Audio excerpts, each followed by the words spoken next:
Mesdames, Messieurs, chers amis, tout d'abord, je veux, au nom du Conseil municipal, vous présenter mes meilleurs vœux pour l'année 2018, pour vous, pour vos proches, pour vos familles. Je vais, comme il est de tradition, regarder dans le rétroviseur de l'année 2017 et essayer d'imaginer ce que pourrait être 2018, en donner ma lecture, insister plus particulièrement sur les points marquants, et il y en a, les actions en cours, les dossiers qui vont aboutir dans cette nouvelle année et ceux qui préparent l'avenir. 2018, c'est l'année du centenaire de la fin de la guerre de 14-18. La fin de cette tuerie organisée, de cette sauvagerie dont nous sommes sortis vainqueurs, mais à quelles conditions? Combien de familles qui ont perdu leur père, leur fils, quelquefois tous les fils d'une même famille? Je le disais aux enfants présents lors de la dernière cérémonie du 11 novembre, combien d'ouvriers, de paysans, d'ingénieurs, de dirigeants d'entreprises, de chercheurs, de savants, d'artistes en devenir, disparus à tout jamais à cause de cette guerre, et ceci dans toute l'Europe. Voici ce que disait encore Jaurès 2 jours avant d'être assassiné. Lui qui se sera battu jusqu'au bout pour la paix et qui en sera mort d'ailleurs. Quand 20 siècles de christianisme ont passé sur les peuples, quand depuis 100 ans ont triomphé les principes des droits de l'homme, est-il possible que des millions d'hommes puissent, sans savoir pourquoi, sans que les dirigeants le sachent, s'entre-déchirer, sans se haïr? Il me semble, lorsque je vois passer dans nos cités des couples heureux, il me semble voir à côté de l'homme dont le cœur bat, à côté de la femme animée d'un grand amour maternel, la mort en marche, prête à devenir visible. Et oui, quelle lucidité, monsieur Jaurès. Alors oui, cette année, nous célébrerons le 11 novembre 1918, celui de la victoire, mais surtout, celui de la fin de la guerre. Plus jamais ça, disait-il. Et pourtant, 21 ans plus tard, une nouvelle guerre éclatait. La Seconde Guerre mondiale, encore plus meurtrière, plus planétaire. Celle des camps d'extermination, de la Shoah, celle de l'arrivée de l'arme atomique, du bombardement nucléaire sur Hiroshima et Nagasaki. Jamais une guerre n'a concentré autant d'horreur. Là aussi, un camp a gagné, celui de la liberté, et c'est heureux, même si on ne peut occulter le goulag stalinien. Ce camp qui a gagné, c'est celui auquel nous croyons, encore aujourd'hui, pour une très large partie d'entre nous. Les dirigeants de la planète en sont-ils devenus plus intelligents, plus sages, plus sérieux pour autant? La plus grande démocratie au monde a porté à sa tête un président que je qualifierais volontiers de frappadingue, en langage familier, ou plutôt, pour être politiquement correct, de très dangereux, capable de toutes les provocations, de tous les excès, de tous les tweetrageurs, et le plus souvent mensonger, et surtout capable de nier l'impact de l'homme sur le dérèglement climatique de la planète, capable de relancer la crise entre Israéliens et Palestiniens, capable de propos racistes envers les peuples noirs, capable d'aller provoquer un autre zozo à la tête d'une dictature hermétique, la Corée du Nord, et doté de l'arme nucléaire. Alors, certes, le constat que nous pouvons faire aujourd'hui, c'est qu'il y a moins de guerres, moins de conflits meurtriers, mais la guerre a changé de nature. Au nom d'une idéologie religieuse, on assassine, on mutile, on torture, on viole, on fait exploser des bombes, on déverse la haine et en même temps on soumet les hommes et surtout les femmes à une régression sociétale, à une inhumanité, à une bestialité que rien ne saurait jamais justifier.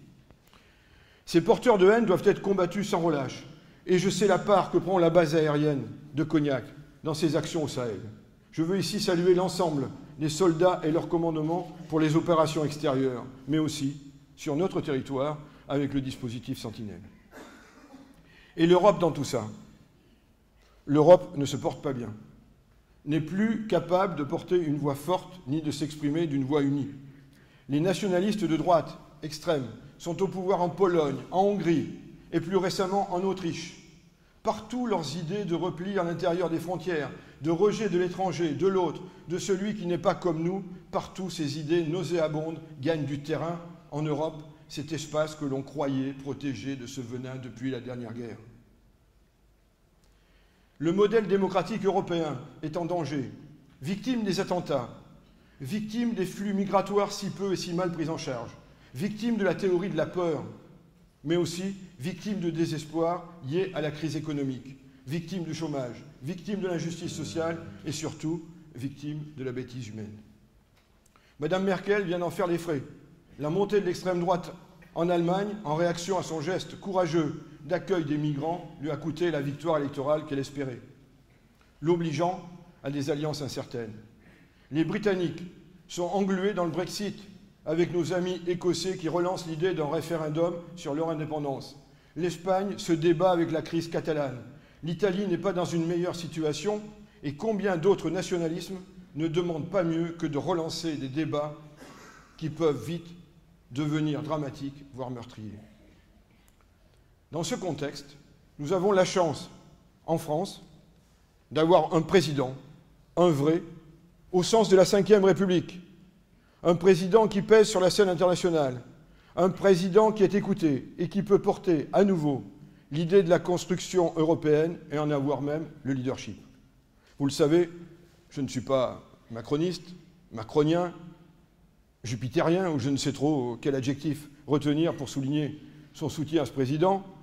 Je ne le suis pas, mais objectivement, nous pouvons faire le constat de son impact à l'étranger, mais aussi et surtout de sa capacité à exercer sa fonction. Nous en avions un peu perdu l'habitude. L'an dernier, ici même, je vais essayer de redresser mon truc.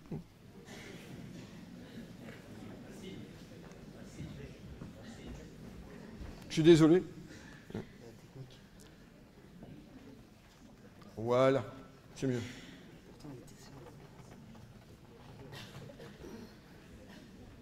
Merci Stan. L'an dernier, ici même, j'exprimais mon inquiétude de voir un président élu avec de gros sourcils, un président dont le projet social et sociétal représentait, pour moi, une régression dans notre pays. Et puis, englué dans ses mensonges, il est passé à la trappe dès le premier tour de la présidentielle.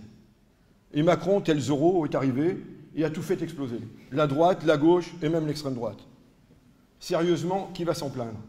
Qui se plaindra du renouvellement de la classe politique? Qui se plaindra que cela oblige les vieux partis à redéfinir leur ligne politique? Et en faisant cela, il a un temps d'avance, il a ouvert une voie, j'hésite à dire un boulevard devant lui.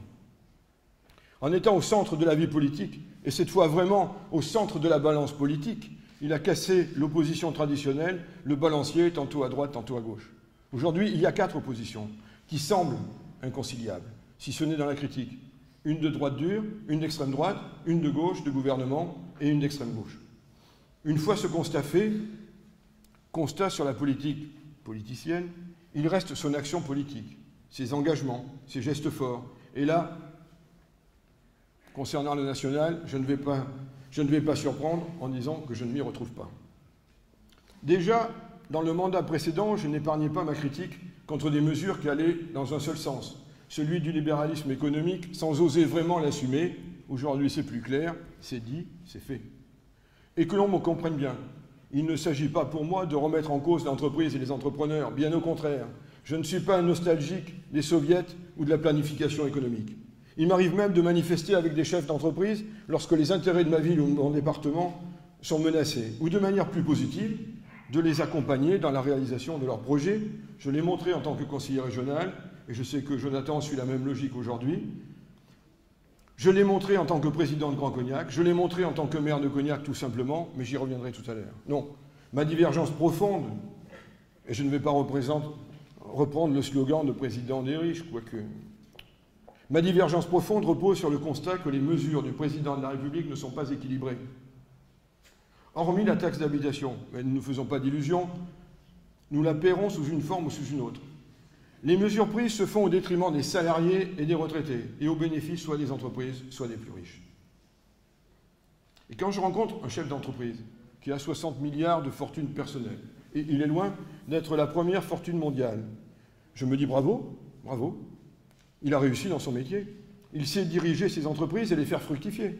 Mais en même temps, si un tiers de sa fortune servait pour lutter contre l'échec scolaire, contre le handicap, pour aider l'hôpital public dans l'acquisition de moyens plus modernes, pour la recherche, il ne s'en rendrait même pas compte, puisqu'il lui suffirait de quelques années pour l'avoir reconstitué.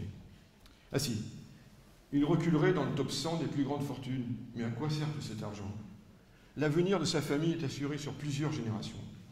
Et d'une façon plus générale, face à cet étalage de grandes fortunes, cette compétition pour être le plus riche de la planète, où est la morale, si tant est qu'il en existe une? Quand il y a sur notre planète tant d'enfants, de femmes, d'hommes qui meurent de faim, de maladies, alors que l'argent existe pour les éradiquer. Il ne s'agit pas là de propos d'un dangereux gauchiste maire de Cognac, mais ceux du pape François. Un pape qui fait honneur à sa fonction quand il prend position contre le capitalisme qui conduit à faire des riches de plus en plus riches et des pauvres de plus en plus nombreux, et quand il prend position pour l'accueil des migrants, contrairement à de trop nombreux catholiques en responsabilité à la tête des États européens. Bon, j'en vois bien qui s'étonnent, ou qui rigolent, Gourinchas fait référence au pape. Non pas que je me sois reconverti, non pas que je sois porteur de la parole papale, mais là, sur le sujet de la pauvreté et des populations migrantes, oui, je me reconnais dans les propos de cet homme.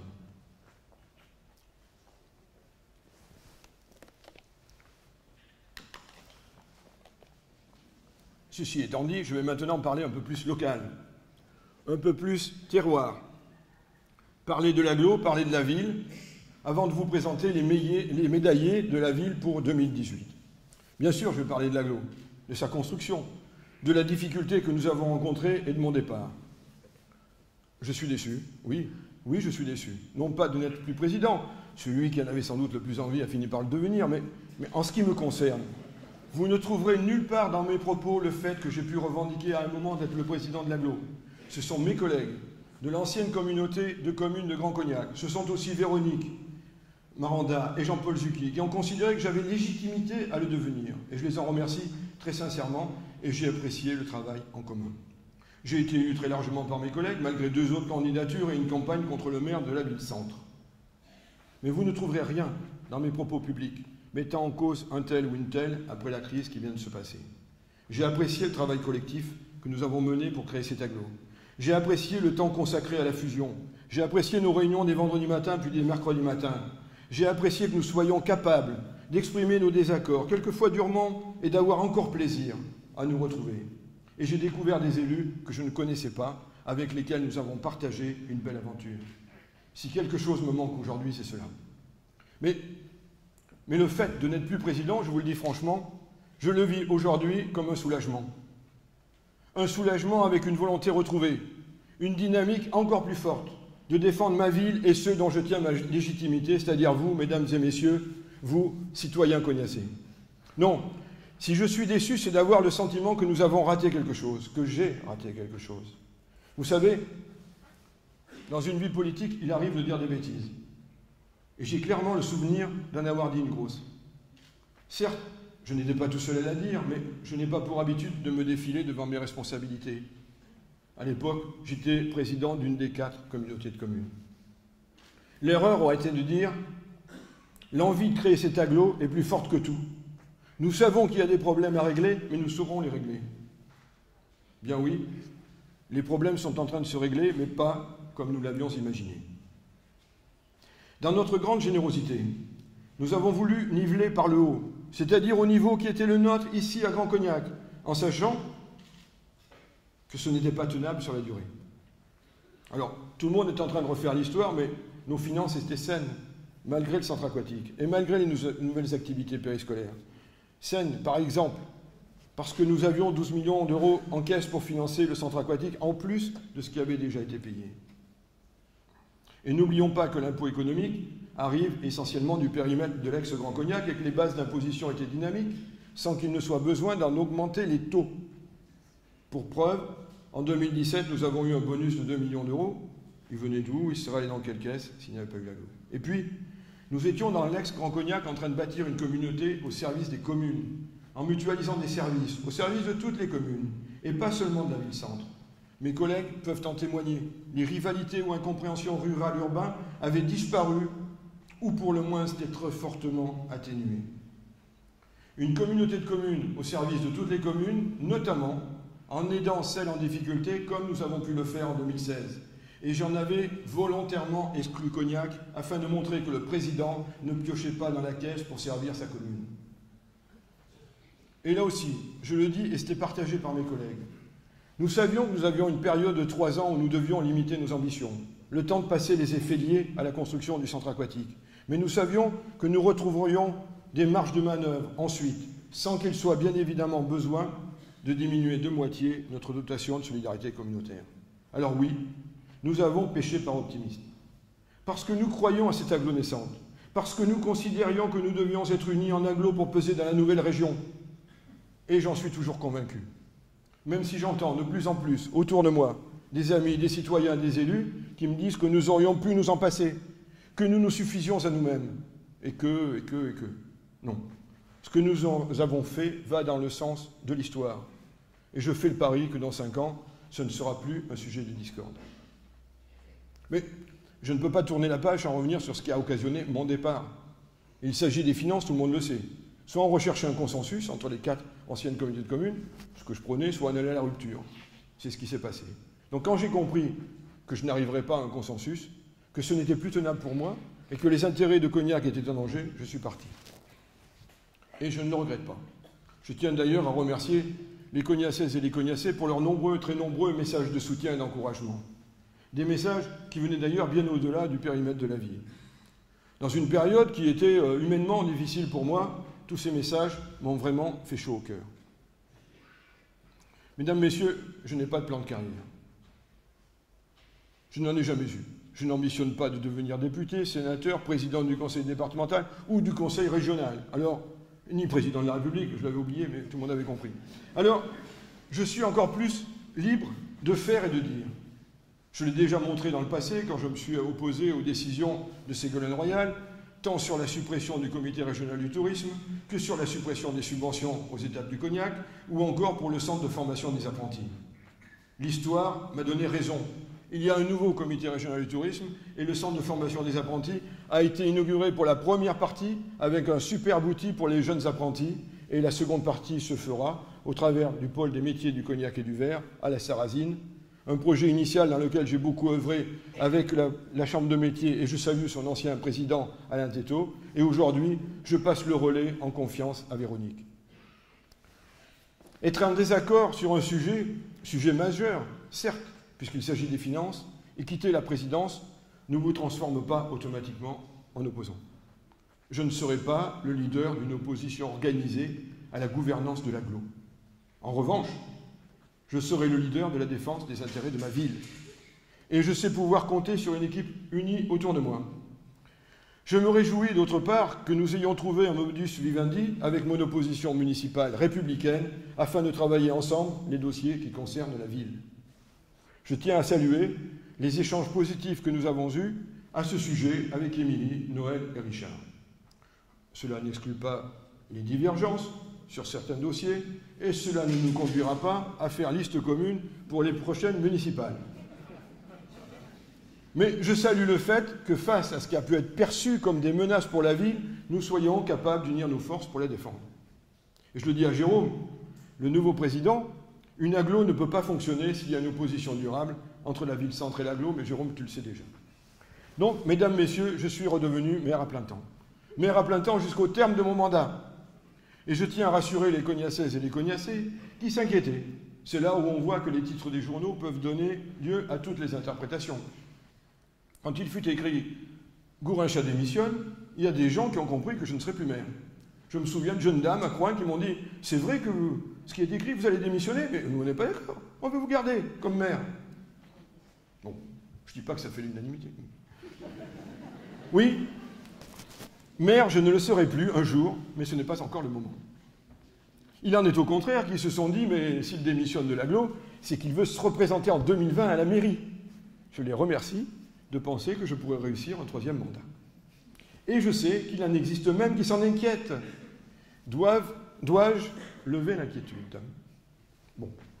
Je voudrais préciser maintenant que ce n'est pas parce que l'agglo n'est pas exactement comme je l'aurais souhaité que je vais jeter le bébé avec l'eau du bain.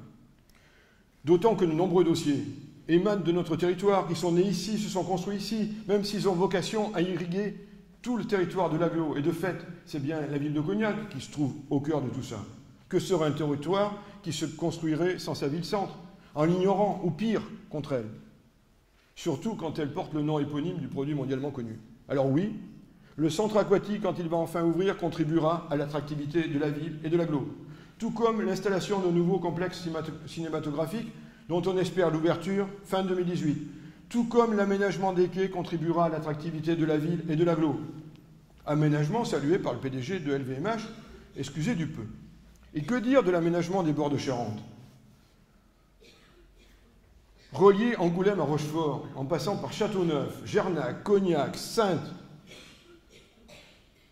relier deux départements sur une action à caractère touristique.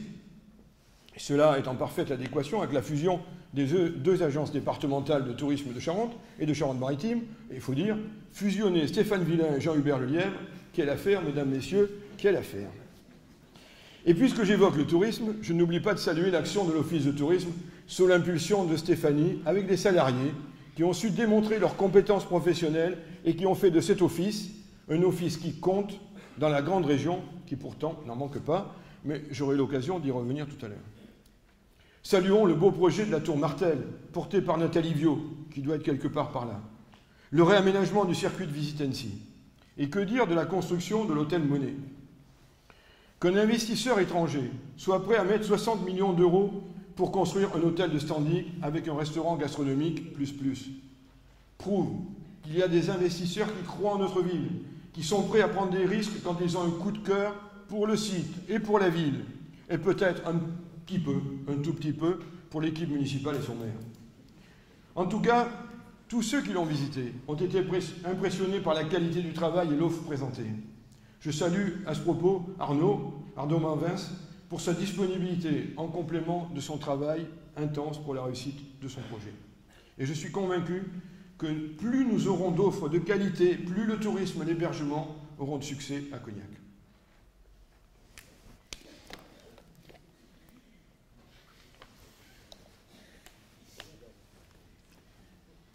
Cognac bouge, Cognac change d'aspect. Peut-on encore nous traiter de bel endormi comme un article de presse en avait affublé la ville il y a une quinzaine d'années? Je vous laisse, mesdames, messieurs, le soin de répondre. Mais cela n'est possible que parce que nous avons réussi à conjuguer les intérêts publics et privés, à convaincre des investisseurs, à enclencher une dynamique gagnant-gagnant. Et je sens que le vent souffle et qu'il souffle dans le bon sens. J'ai parlé du pôle des métiers du cognac et du verre, un bel outil de développement économique, qui constitue avec Défi Cognac et la Spirits Vallée un projet structurant et cohérent pour la formation, l'emploi et le développement économique de notre territoire. Et je sais l'investissement de Véronique sur un dossier que j'ai porté précédemment et auquel on peut ajouter la démarche UNESCO, initiée par Jérôme, dans laquelle le Bureau national a décidé de pleinement s'investir, et c'est tant mieux. Oui, le Cognacais, en s'appuyant sur ses forces, sur ses compétences, s'engage pour l'avenir de notre région. Et je compte bien, au nom de la ville, continuer à y jouer un rôle majeur. Alors justement, la ville, maintenant. Vous le savez, je l'ai dit, je l'ai écrit, le budget 2017 aura été le plus beau budget de nos 2 mandats et il n'y en aura pas un autre pareil. Le plus beau budget parce que nous avons été capables de ne pas augmenter les impôts, d'éviter de dégrader l'endettement, de réduire les frais de fonctionnement et notamment les frais de personnel, avec un niveau d'investissement jamais égalé depuis 2008. Tout cela mérite d'être souligné. Cela a été possible parce que nous avons su travailler en amont, en bonne complémentarité avec la communauté de communes Grand Cognac, jusqu'en 2016, qu'il y a eu une continuité en 2017, mais chacun comprend que la donne pourrait être différente en 2018. Mais d'ores et déjà, je peux dire, mesdames, messieurs, que les taux d'imposition n'augmenteront pas à Cognac, tant pour la taxe d'habitation que pour l'impôt foncier, en 2018. Ce sera donc la 3e année consécutive. Et j'espère qu'il en ira de même jusqu'à la fin de mon mandat de maire.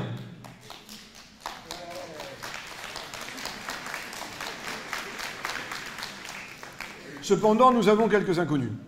La première, c'est le niveau de la dotation globale de fonctionnement, même si le président de la République, lors du congrès des maires, s'est engagé à ne pas la baisser en 2018.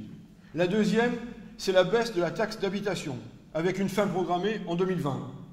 Moi, écoutez, je ne fais pas partie de ceux qui pleurent sur sa disparition, à condition bien évidemment, que la compensation soit intégrale. Cet impôt est injuste, puisque reposant sur des bases différentes d'une ville à l'autre, et dans une même ville d'un quartier à l'autre. C'est ainsi qu'un quartier comme Croix est surtaxé, parce que considéré comme résidentiel. C'est un impôt injuste parce qu'il ne prend pas en compte suffisamment les revenus du foyer, sauf pour les dégrèvements. Et en même temps, à Cognac, il y a 56% des cognacés qui ont aujourd'hui un dégrèvement. C'est dire que nous sommes une ville avec des familles socialement en difficulté, voire en très grande difficulté. C'est tellement vrai que nous sommes éligibles à la dotation de solidarité urbaine et que le quartier de Croix est inscrit dans les quartiers de la politique de la ville, ce qui nous vaudra une dotation de solidarité communautaire particulière, ce que j'ai décidé de faire valoir après l'échec des discussions communautaires. Mais à l'heure actuelle, nous avons une inconnue sérieuse qui est celle du fameux fonds de péréquation dont je parle tous les ans. Fonds de péréquation qui fait que les territoires riches doivent payer pour les autres. Et justement, nous sommes un territoire riche puisque c'est sur la dimension économique de l'agglo que cela se calcule. Combien devrons-nous reverser? Nous n'en avons aucune idée aujourd'hui. Donc, nous savons que nous allons devoir continuer à resserrer les dépenses de fonctionnement. Les deux postes principaux sont les frais de personnel et les subventions. En 2017, nous avons réussi à réduire l'équivalent de 16 postes. Ce ne sera pas possible de faire autant en 2018. Et pourtant, nous prévoyons encore un budget à la baisse. Il faudra par ailleurs responsabiliser les associations à gros budget pour qu'elles contribuent à l'effort collectif qui est demandé. En investissement, le plus gros poste restera le domaine public, et plus particulièrement la voirie, le domaine de Jean-François Valéja. En 2017, nous avons eu de gros chantiers, les quais, la sécurisation de l'avenue de Royan, mais aussi de nombreuses rues réaménagées, réparées. Et pour 2018, nous finissons les quais. Nous allons faire le rond-point à l'entrée de Merpin, toujours dans le sens de la sécurisation de l'avenue de Royan. Mais nous aurons aussi un gros chantier, celui du boulevard d'Enfer Rochereau, chantier qui va combiner eau pluviale, voirie et gains en place de stationnement.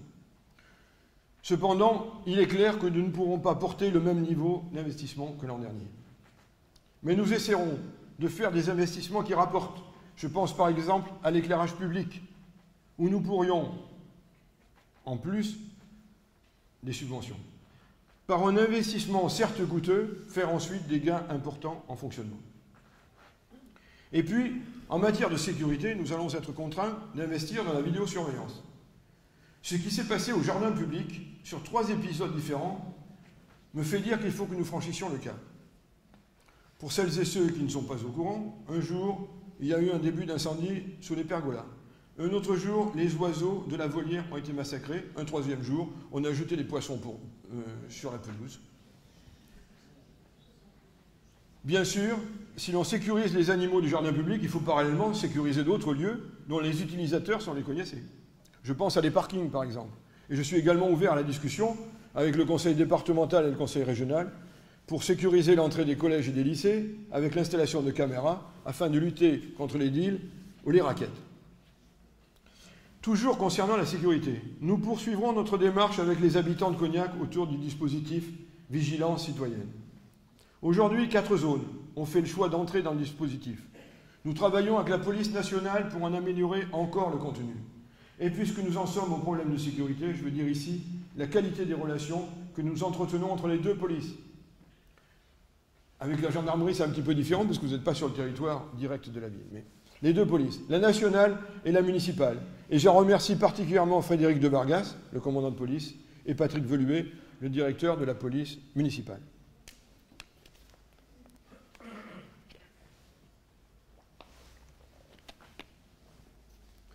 Je veux dire aussi, mesdames, messieurs, que je comprends la colère des policiers et des pompiers quand ils se font insulter régulièrement, quand ils se font attaquer, quand ils risquent leur vie pour sauver celle des autres.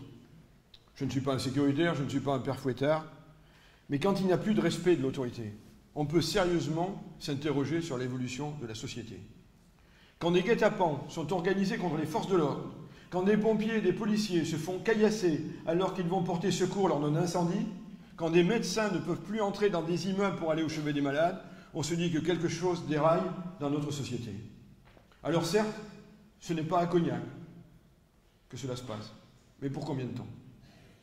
Je pense qu'un gros effort doit être porté sur l'éducation, sur le respect, sur la parentalité. Quand j'étais gamin, mais je ne suis pas le seul de mon âge dans la salle, à l'école élémentaire, nous commencions tous les matins par un cours de morale. Bon, morale, je n'aime pas trop ce mot, ça fait réac, Mais on peut le remplacer sans difficulté par civisme ou citoyenneté. Et nos instituteurs nous rappelaient les règles de vie, ce qui était bien, ce qui ne l'était pas. Et si les instituteurs ne l'avaient pas fait, nos parents l'auraient fait. Je me dis aujourd'hui qu'il faudrait non seulement former les élèves, mais aussi beaucoup de parents. Et à propos d'école, et plus largement d'éducation jeunesse, c'est la mission de Nathalie Lacroix et de Jérôme Texier. La question d'actualité, c'est le retour de la semaine à 4 jours ou le maintien de 4 jours et demi, avec ou pas la suppression des nouvelles activités périscolaires. Je ne donnerai pas d'indication précise aujourd'hui, mais une réunion de concertation regroupant l'Éducation nationale, la Caisse d'allocation familiale, les enseignants, les parents d'élèves, les représentants de parents d'élèves et la municipalité va se tenir demain. Ce que je peux dire, c'est que je regretterai, je ne sais pas précisément si je le mets au futur ou au conditionnel, l'arrêt des nappes si l'on ne trouve pas de solution lors de cette réunion. Autant je pense que pour les maternelles, cela n'a pas trop de sens, autant ce que nous avions réussi à impulser à Grand Cognac était largement apprécié par les parents et les enseignants et surtout par les enfants. Je pense que ce qui doit l'emporter, c'est l'intérêt de l'enfant. Et en même temps, je n'ignore pas les contraintes financières que cela implique. Comment pourrais-je les ignorer ? Bien, maintenant, comment fait-on la transition entre le scolaire et l'attractivité du centre-ville? Je ne sais pas trop, mais si ce n'est de dire que le centre de loisirs du Petit Parc, vous le savez, a déménagé en plein centre-ville, à Jean-de-la-Fontaine, et que cela fonctionne bien, et que quelque part, ça correspondait à une demande des commerçants de dire qu'il fallait remettre un service public en centre-ville.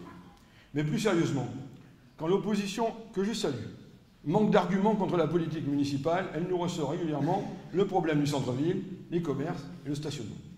Et ils ont raison d'en parler. Ils ont raison d'en parler. Et moi, je suis perdu. Ils ont raison d'en parler, comme toutes les oppositions dans toute la France. Et il n'existe pas une réunion d'élus, une assemblée générale, un séminaire où ces sujets ne soient pas débattus, étudiés, analysés, tous à la recherche de la solution miracle qui fait revivre le commerce de centre-ville. En matière de miracle, je ne suis pas certain d'être le plus compétent. Bon. Pour ce qui est du stationnement, avec la modification législative, nous avons fait ce qui se pratique dans 90% des villes et nous avons indiqué qu'il s'agissait d'une expérimentation sur 1 an, que nous en ferions un bilan et que nous verrions ensuite si nous continuons ou si nous réorientons.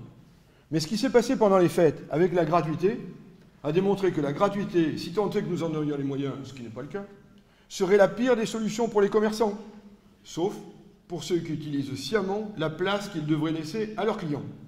Alors, on nous dit non pas la gratuité, mais zone bleue. Zone bleue partout. Pourquoi pas? Pourquoi pas?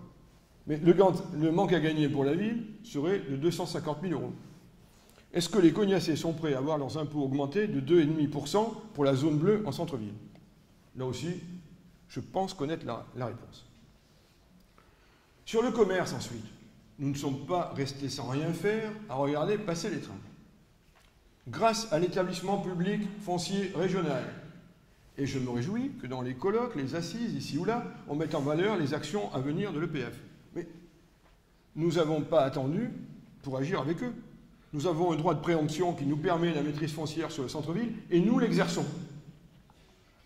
Nous avons décidé d'embaucher un manager de centre-ville, partagé avec la ville de Saintes, puisque la Chambre de commerce, désolé, Claude, que la Chambre de commerce a fait défaut sur ce dossier, alors que cela me semblait naturellement relever autant de sa compétence que de celle de la mairie. Il est grand temps que nous ayons un manager de centre-ville. Nous en avons eu. Ils sont partis. Nous sommes en recherche. C'est une denrée rare, il faut le savoir. Nous en avons besoin pour que nous puissions avancer sur des dossiers du type boutique à l'essai, boutique temporaire, animation de centre-ville, etc., etc. Et je tiens à saluer le travail que font conjointement mon adjointe au commerce, Daniel Jourzac, et Jonathan sur ces dossiers. Je leur reconnais bien souvent plus de patience que je n'en aurais. Mais je constate en même temps qu'il y a des quartiers ou des types de commerce où les commerçants se prennent en charge, ne sont pas en opposition systématique et contradictoire d'une fois sur l'autre avec ce que fait la mairie, et je pense notamment à Saint-Jacques ou aux restaurateurs. Je ne voudrais paraphraser ni Kennedy ni Macron, mais qu'ils se posent la question. Moi, commerçant, qu'est-ce que je fais personnellement pour que mon commerce fonctionne mieux? Et après, on doit discuter de ce que la mairie peut faire en complément, mais pas l'inverse. Cependant, et d'une façon plus générale, suite à la réunion de Cahors, le gouvernement a décidé un plan ville moyenne et Cognac, si j'en crois monsieur le préfet, pour être éligible à ces mesures. Comme vous me l'avez annoncé jeudi dernier, vous allez organiser une réunion commune sur le sujet avec nos amis angoumoisins. C'est de bon augure et nous allons travailler d'arrache-pied pour présenter des propositions. Et j'en fais la proposition aux associations de commerçants, à la Chambre de commerce et à la Chambre de métier. Et à toutes les personnes de bonne volonté qui ont des projets pour faire bouger le centre-ville. J'ai parlé de l'établissement public foncier régional. L'occasion m'est donnée d'évoquer à nouveau un beau projet porté par Patrick Sedlacek et Claude Guindet, celui du site de l'ancien hôpital et du terrain des Verriers. Cela avance, en commençant par la démolition, puis la construction de la résidence Habitat Jeune, un sujet qui a beaucoup mobilisé Michel Le Floch, celle de la maison des associations, un dossier cher à Romuald Carry et Christian Lelin, et à l'arrière, la construction de l'habitat social, avant que l'on passe à la deuxième phase, celle de la construction de ce que nous avions appelé initialement écoquartier, dont j'ai dit que je voulais qu'il soit sexy, au sens où il donne envie aux jeunes couples avec enfants d'y habiter. Aujourd'hui, nous perdons des habitants parce qu'ils ne trouvent pas la maison dont ils ont envie sur notre ville. À nous d'inverser la tendance, et cette zone d'habitat doit le permettre. Mesdames, Messieurs, je vous rassure, j'arrive à la fin de mon discours. Et pourtant, il y a de très nombreux sujets que je n'ai pas évoqués. J'aurais pu ainsi vous parler de démocratie locale, sous la responsabilité d'Olivier Touboul, saluer tous les Cognassais qui s'y investissent pour améliorer la ville, leur quotidien, qu'ils interviennent dans les conseils de quartier, dans le comité des acteurs locaux ou dans Ville Amie des aînés. C'est l'occasion de rappeler les élus en charge des conseils de quartier, Mario Rahen à Saint-Jacques, Véronique Lamanceau à Saint-Martin, Marilyn Ferreira au centre-ville, Pascaline Banchereau au Champ de Foire et Stéphanie Fritz à Coin. Françoise Mandeau pour les seniors, Annie-Claude Porat pour l'agenda 22, avec la mise en accessibilité de la ville. Sans compter l'actualisation de l'agenda 21, sous la responsabilité de Jean-François Hérouard, et la médiation sociale avec notre ami Tchékou Diaby. Je vais d'ailleurs organiser des assises de la démocratie locale en avril, où nous ferons le point sur ce qui a été fait, sur ce qui pourrait être amélioré, et il y a des choses à améliorer, et surtout comment associer encore plus de Cognassaises et de Cognassais à ces espaces de démocratie participative. D'autre part, maintenant que j'ai un petit peu plus de temps, je vais reprendre contact directement avec la population, en allant très régulièrement dans les quartiers, dans les rues, dans les espaces publics, avec les conseillers de quartier, les élus et les techniciens, pour regarder, écouter, proposer, et je ferai ensuite une réunion publique par quartier pour en faire la synthèse. Et à cela, il convient d'ajouter encore plus de réactivité. Nous allons développer un nouvel outil, enfin, devrais-je dire, puisque cela fait un moment que nous l'attendons, un outil d'échange direct avec la population qui constate une anomalie, un dysfonctionnement, une incivilité, un outil qui fonctionne avec les smartphones et qui s'appelle le Caléo. Mesdames, Messieurs, je sais qu'il y a encore, et à juste titre, de l'insatisfaction sur la propreté.